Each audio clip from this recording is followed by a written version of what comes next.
کتاب زندگی، جس کے مصنف آپ خود ہیں۔ کتاب زندگی کے ورق برابر الٹ رہے ہیں۔ ہر آنے والی صبح ایک نیا ورق الٹ دیتی ہے۔ یہ الٹے ہوئے ورق برابر بڑھ رہے ہیں اور باقی ماندہ ورق برابر کم ہو رہے ہیں، اور ایک دن وہ ہوگا جب آپ اپنی زندگی کا آخری ورق الٹ رہے ہوں گے۔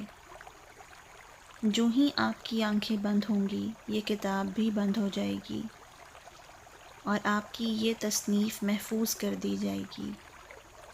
کبھی آپ نے غور کیا اس کتاب زندگی میں آپ کیا لکھ رہے ہیں؟ آپ کو شعور ہو یا نہ ہو، آپ کی یہ کتاب تیار ہو رہی ہے۔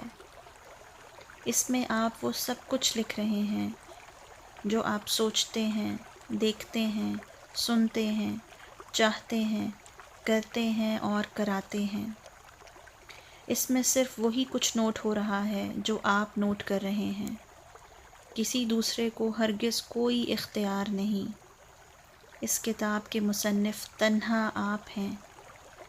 ذرا آنکھیں بند کیجیے اور سوچئے، کل یہی کتاب آپ کے ہاتھ میں ہوگی اور شہنشاہ واحد قہار آپ سے کہے گا، اقرأ کتابک کفی بنفسک اليوم علیک حسیبا۔ لے، خود ہی اپنی کتاب آپ پڑھ لے، آج تو آپ ہی اپنا خود حساب لینے کو کافی ہے۔